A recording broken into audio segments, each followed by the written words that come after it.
미션 건강증진개발원 건강경제사업 실장으로 계시면서 보건복지부 보건의료기술정책 심의위원회 전문위원이시며 한국보건교육 건강증진학회 이사로 계십니다.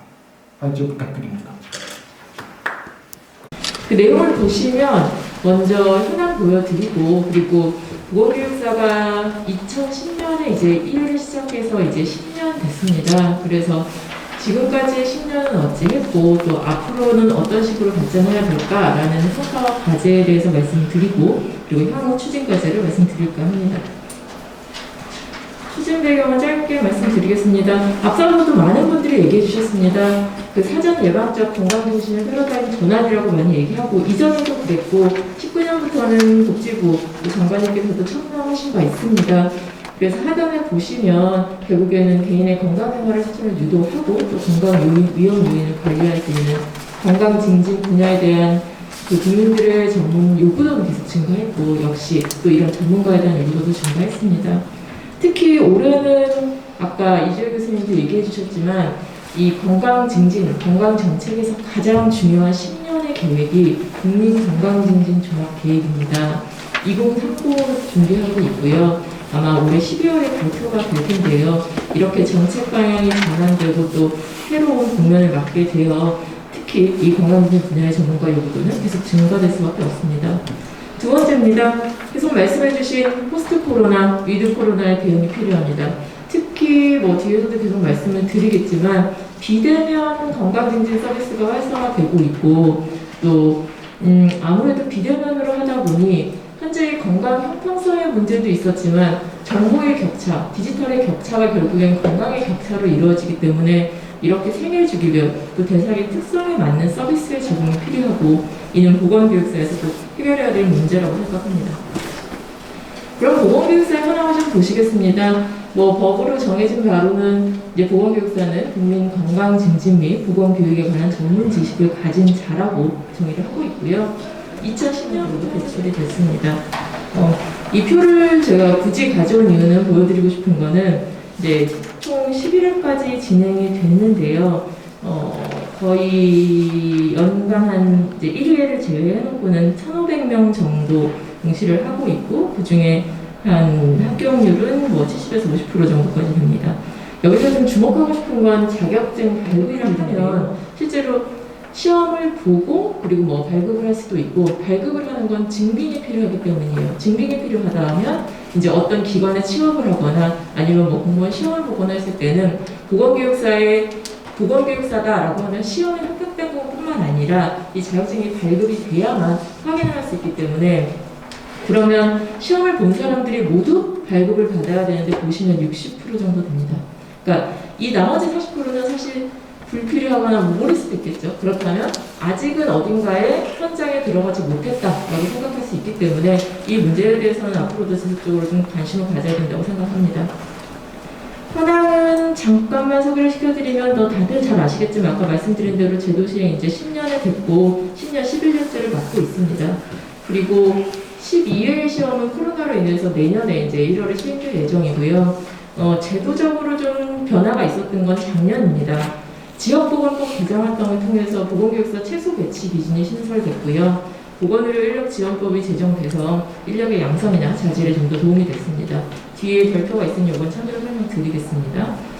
법은 넘어가고요. 이 하단에 법령 2 보이시죠? 그래서 최소 배치 인력 기준이 전문인력 면허 또는 자격의 종류를 가진 자가 최소 배치 기준 별표와 같다라고 해서 뒷페이지에 있는데, 시도, 시군구 뭐 이런 보건지소의 최소 1명을 배치하도록 건강증진법에 되어 있습니다.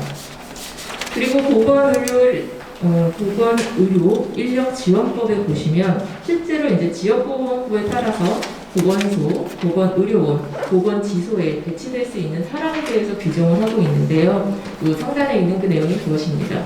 그래서 보건의료 인력지원법의 시행령에 법에는 이제 보건소, 보건지소 이런 데에서 일을 할 수 있는 사람은 영양관리법에 따른 영양사, 공중위생관리법에 따른 위생사, 그리고 국민건강증진법에 따른 보건교육사를 규정하고 있습니다.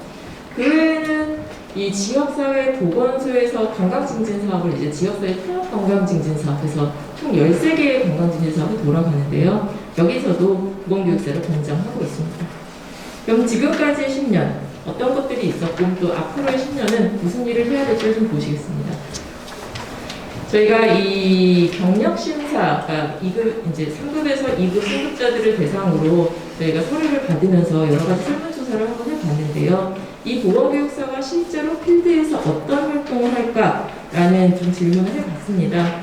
보시면 직군으로는 뒤에 그래프를 보면서 말씀을 드리겠습니다. 그 직군으로 보시면 이렇게 공무원이 가장 많고요. 그 다음에 간호사 및 조무사, 그리고 교사 및 보건교사가 제일 많습니다. 그러니까 공무원이 많다는 건 뒤에도 연결이 될 텐데요. 공무기관의 경우, 보건소, 보건지소, 보건의료, 보건진료소에 가장 많이 있고요. 아까 교사분들이 굉장히 많았잖아요. 그래서 공무기관도 학교, 의료기관 이런 식으로 되어 있습니다. 그렇다면 주요 업무는 어떤 것을 하고 있느냐라고 하면 대부분 보건교육 전반에서 기획하고 관리하고 평가하는 모든 전반의 업무를 하고요. 기획 전에 아니면 기획 중간에 이루어지는 요구도 진단이 가장 많았습니다. 아무래도 이제 사실은 이제 승급 대상으로 했기 때문에 전체적인 정확한 현황이라기보다는 전체적인 그냥 경향이라고만 보시면 될 것 같습니다. 그렇다면 저희가 이런 일들을 진행하면서 어떤 성과가 있었느냐고 했을 때 크게 두 가지로 구분할 수 있을 것 같습니다. 이 교육사 제도의 자체에서는 좀 더 체계화됐고, 그리고 보건교육사 이 자체 인력에 대해서는 좀 더 활성화하고 전문화하는데 이 성과가 있다고 볼 수 있겠습니다. 먼저 국가자격 체계화를 보시면 유사과목 심사제도를 운영하고 있고 또 경력심사제도를 운영하고 있습니다. 이 두 가지에 대해서 뒤에 말씀을 드릴 거고요. 또 보건교육 활성화 전문화 같은 경우는 앞서 보여드린 그런 법제도 개선, 그리고 또 연구나 교육을 통해서 계속 전문 영향을 발휘한다라고 보시면 되겠습니다. 먼저 유사과목 제도 심사입니다. 유사과목 심사제도는 이제 각 학교에서 과목을 운영하고 실제로 이것들이 얼마나 표준 교과에 적용되는지를 보시면 인정률이 한 80% 정도 되거든요. 그래서 계속 심사를 통해서 학교에서는 교과목을 개설하고 또 이 개설된 교과목이 제대로 우리가 의도한 바대로 교육과정에 반영될 수 있도록 심사 신청을 하고 그 피드백을 주고 있기 때문에 이러한 심사제도를 통해서 표준 교과 과정을 구축했다고 할 수 있습니다. 이 표는 서론으로 대체하겠습니다. 경력심사제도는 이제 3급에서 2급으로 승급을 하게 되는데요. 한 80% 정도 됩니다. 그래서 실제로 물론 이제 시험을 봐서 보건교육사가 되는 것도 중요하지만 필드에서 계속 전문성을 쌓아서 승급을 하고 또 전문 역량을 기르는 게 중요하기 때문에 이런 거에 대해서 계속 관리하고 실제로 승급 자격을 이제 심사하고 있는데요. 아무래도 별도의 국가시험 없이 승급을 통해서 2급 자격을 부여하지만 심사를 통해서 좀 더 기준을 가지고 그냥 3년 일했다고 드리는 건 아니고 저희가 기준이 정해진 바가 있습니다. 그래서 위원회를 통해서 이런 경력을 인정하고 승급을 하고 있습니다. 그래서 인정률은 80% 정도 됩니다. 이것도 서면으로 대체하겠습니다. 그렇다면 실제로 보건교육사가 이제 정말 전문적인 영역으로 가려면 이 제도적으로 어떤 변화가 있었느냐 하면 앞서 말씀드린 대로 지역보건법 개정되면서 이렇게 시군구 또 보건의료원이 설치된 곳에서 최소 배치 기준 3명 이상 둘 것을 권고하고 있고요. 또 하나 11년부터 보건교육사 자격증을 공무원 임용시험의 가산 자격증을 드리고 있습니다. 가산 자격증으로 지정이 되고 있습니다. 그 가산점이 인정이 된다는 거죠. 이거는 자료를 보시면 실제로 필기시험 볼 때 이렇게 6급에서 7급 같은 경우는 1, 2급이 반영이 되고요. 8급 이하로는 거의 3급까지도 이런 가산 점수가 반영이 되고 있습니다. 그리고 마지막으로는 이제 배출된 보건교육사가 현장에서 무슨 일을 하고 또 앞으로 무슨 일을 해야 될까에 대한 고민입니다. 그래서 그 보건교육사 직무분석을 통한 특화 방안 제시라든가 보건교육사 국가자격제도 활성화 방안 등을 저희가 연구를 추진했었는데요. 이런 18년, 19년 연구가 기본이 돼서 이제 법적으로도 계속 제도가 개선이 되는 거고 그런 이 연구를 통해서 아까 보여드린 그런 최소 배치 기준까지 이렇게 법상으로 제도적으로 개선됐다는 걸 보여줄 수 있습니다. 그리고 마지막으로는 저희가 매해 이제 워크숍을 실시하는데요. 아무래도 이 지금 보건교육사가 일하는 곳, 그리고 앞으로 보건교육사가 일해야 되는 곳의 요구도를 여쭤보면 실제로 필드에서 보건교육사가 어떤 역량을 가지고 뭘 해야 되는지에 대한, 그리고 이 사람들이 뭘 할 수 있다는 예상이 되어야 됩니다.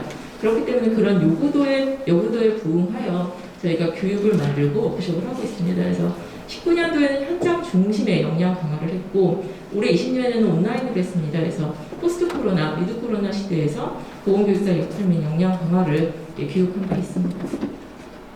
이렇게 성과도 있고 과제도 있지만 앞으로 저희가 추진해야 할 방향들은 아직도 갈 길이 멀었습니다. 그래서 한 3가지 정도를 구분을 해봤는데요. 먼저 제도의 효율화입니다. 지금 유사과목 심사를 통해서 표준 교과과정 계속 개정을 했는데요. 이제 10년 동안 계속 이런 과정을 이끌면서 좀 더 보완해야 될 것, 또 개선되어야 될 과정들이 있을 겁니다. 그래서 표준 교육 내용을 개정해서 좀 더 이 교과과정의 체계화를 이룰 것이고요. 또 이거는 조금 행정의 효율이라고 볼 수 있을 것 같아요.